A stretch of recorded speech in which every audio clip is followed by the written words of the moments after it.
Greetings, fellow alchemists, and welcome to Wordplay Wizardry. Well, I said you didn't need to worry about an outline until closer to time to write. But if you spend all your time worrying about world building and characters and all of that stuff, which is important, don't get me wrong, you won't actually start writing. So let's get into the outline. In the earlier videos, we got some of the basic planning out of the way. Genre, length, a short story description, core building blocks of the process, then people and the world, because you need to know who's involved and where your story takes place. All makes sense, at least to me. As you work on those elements, hopefully you're thinking about your story at least a little. Some of the things that happen on the road from beginning to end. The outline is where you lay them all out. If you use GPS for directions while driving, think of points on an outline like that. Turn left, keep going straight, bear right. This is the essence of an outline. Tells you nothing more than directions. Each new thing that happens corresponds to a driving direction. Now, for those curious, a synopsis is essentially the same thing as an outline. Essentially the same, but different. How? A synopsis is the prose form of an outline. Says exactly the same information, but lays it out more in the form of a short story. Depending on the level of detail included, a synopsis could be anywhere from 1 to 5 pages. Do you need to do both? That's kind of up to you. A synopsis is better in a pitch package if you're going to send your novel to a publisher. Outline is more for you and the writing process. But if you'd like to do a synopsis first in order to get your thoughts together, that's fine.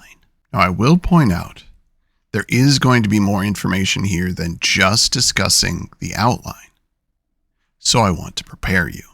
There's 2 other things you need to know along with outline, and they are writing approach and story structure. Now, the reason that we talk about them together is they fit together. Story structure gives you general placement of events, and writing approach dictates the length of the outline. So together, they give you events and length. One more thing to keep in mind. All forms of prose use this information. Everything from flash fiction to full novels. On top of that, both scenes and chapters make use of a typical structure. So let's start with that. The 2 basic structures that you'll find that pretty much every story fits into is the 3-act and the 5-act. You might be familiar with the 3-act, but maybe not the 5-act. Well, 5-act structure is often what you'll see on television. And you can see this with commercial breaks. Each break corresponds to the separation of acts, unless, of course, you're watching something streaming. Now, usually for fiction, you're going to be looking at a 3-act structure. But if you find that you enjoy the 5-act style, that's fine too. So you have an idea. The 3-act structure looks something like this. And the 5-act structure looks like this. There's going to be a few images in this episode, so feel free to pause, take some notes, and then move forward. In terms of the 5-act structure, you may see some other terms out there, but for now, these are the ones we're going to use. In both cases, you'll see some similarities. Let's go ahead and define them. The beginning is where most of your story setup happens. It's also where the inciting incident falls. Remember that one? Inciting incident is what starts your story going. It is the thing that changes the status quo. In both 5-act and 3-act, it will happen near the end of the first act. Or perhaps in the middle. Its placement is less important than the fact that it happens in the first act. The second act contains the bulk of the story. The third act is your story's resolution. It's this last little section where everything kind of wraps up. Doesn't have to be neat, doesn't have to be tidy, but this is the end of your story. So try not to leave too many loose ends unless you're planning a sequel. Now, where I differ from others is how I see the structure looking. Most will see a 3-act structure looking more like a bell curve. And the 5-act structure will be similar, just a little more angled. But to me, that's not entirely accurate. The reason being is that the resolution or big climax happens near the transition from Act 2 to 3. If Act 3 is all about cleanup, then that big climax, that big finale is going to happen close to it, or in Act 3 itself. So while the traditional view shows a story structure looking something like this, I argue it should look more like this. Bell curve versus cliff. The cliff makes more sense to me because everything leads to that climax. The tension is building, the action is building, everything is moving to the climax. With the bell curve, the story's climax happens somewhere on the downswing line, whereas the top of the bell curve happens somewhere in the middle of Act 2, and the climax doesn't happen there. Maybe I'm the only dissenting voice, I don't know. A lot of people rely on the bell curve model. So if you want to, that's fine. But I'm going to stick with the cliff model. Though in terms of average length, it's all still the same. In 3-act, Acts 1 and 3 are usually about the same length. Act 2 is bigger. For 5-act structure, either Act 3 in the very middle or right after it, Act 4 will be the longest, with the others spread evenly.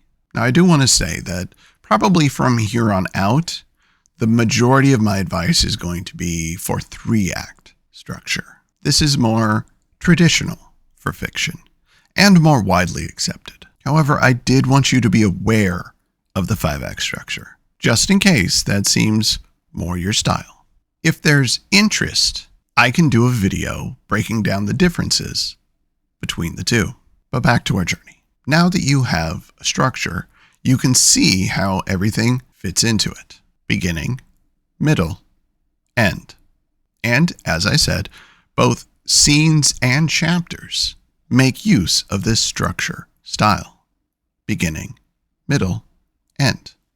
Of course, that doesn't mean that you have to break the whole book down, then each chapter, then each scene.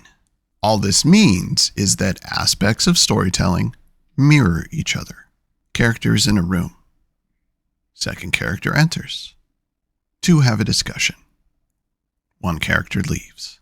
This simple example still holds to the 3-act structure. Beginning, middle, end. And while short stories don't have the word count or page count that a full novel might have, they also stick with this structure.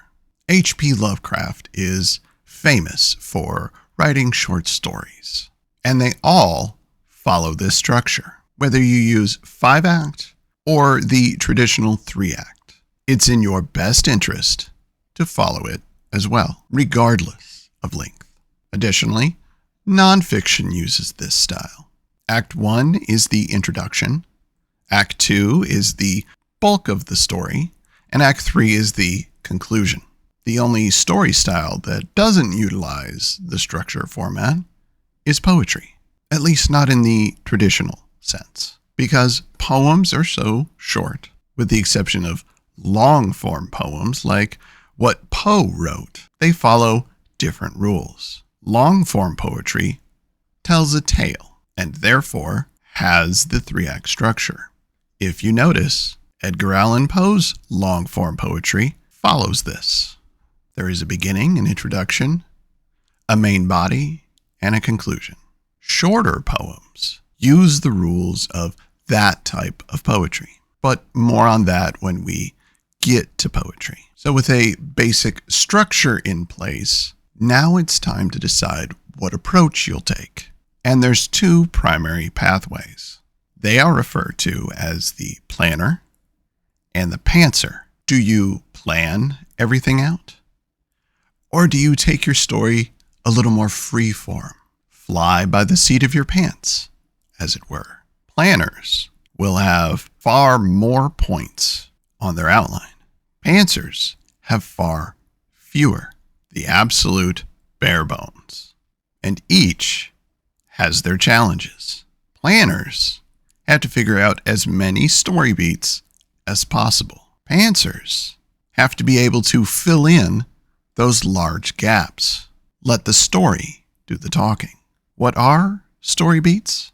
The very basic definition is events that happen within your story. Another way to look at them is plot points. Earlier, I used GPS directions as an analogy. Story beats and plot points are just the formal names for those directions, mile markers or changes in the route on your story's road.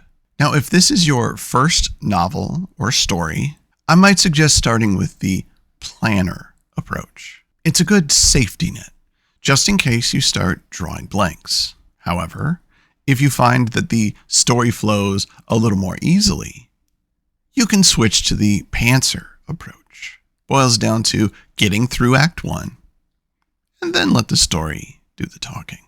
But you can't know which is a better fit until you test. So with structure and approach out of the way, it's time for the outline itself. Now there's a few key points that every outline needs. The inciting incident, the big climax, and the end resolution. If you want to have just the bare minimum, that's it. Everything you need to get started. Slightly more than that is 5 points. The inciting incident, the transition from Act 1 to the main body, the climax, the transition from Act 2 to Act 3, and the end resolution. At this point, you may be noticing a trend, the appearance of the numbers 3 and 5. And the reason why is history.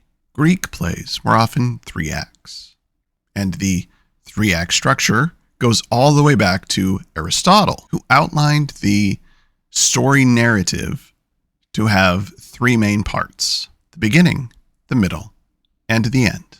And Shakespearean plays are 5 acts. Television is mostly 5 acts because, as I said, it allows for commercials. But you can see the through line from an entertainment source such as Shakespeare into the modern entertainment source of television. Now, modern plays might only be 1 or 2 acts, perhaps 3 if you break down the first section before the intermission into Act 1 and 2. As a point of note, all we can say about Aristotle is that he denoted the structure of beginning, middle, and end in his book, Poetics. From that, we derived the 3-act structure. So he's attributed with the notion. I only mention this because there is no definitive evidence that he defined acts. But back to our outline. For your first ever outline, I wouldn't use the bare bones style. Give yourself some structure and then see what you can take away after, especially for your next project. The reason to do so is a lot less work for you during the writing process. But it is certainly possible to change the outline, so bear that in mind. The outline you create is not set in stone. If the story needs to deviate, let it deviate. Let me give you an example.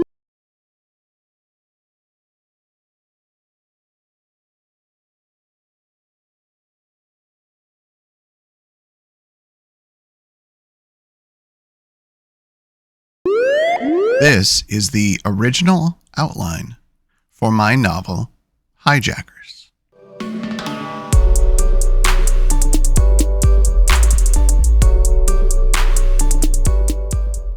This is not exactly the final story, but it's close. If you go and read the book, you'll see a lot of these points in there. You may also have noticed this is long, but not that long. It's about 1 page. It's not the entire story, just the majority. To create a full breakdown outline, you need to denote every point on your story's path, as many beats as possible. This will often mean a full page of action beats, a page of bullet points and events that occur. If it's a longer story, your outline could reach up to 5 pages, but for the most part, 1 to 2 pages should be sufficient. If you do need to go over that, don't fret. That is what editing is for. Cutting out what you don't need. You can always eliminate points. You can always change points. But adding points gets harder the deeper you get into the process. Unless your story demands a whole new direction, which means a whole new set of points. I have a colleague who writes every book as a pantser, and her work is really good. So it's certainly possible to achieve a really good story and a really engrossing novel with a minimal outline. But until you know that you can do this, I wouldn't do it right out of the gate. But the best part about all this is once you put something down in your outline, you've taken the first steps, the first real steps towards your story. The first real movement towards writing. Setup is all well and good, but now you're defining events. And knowing that, let's cap it there. Thank you so much for tuning in. As always, if you'd like to see me expand on something from the video, leave a comment below. Don't forget to like and subscribe. And if you're enjoying what you watch, leave a comment. Until next time, fellow alchemists, take care.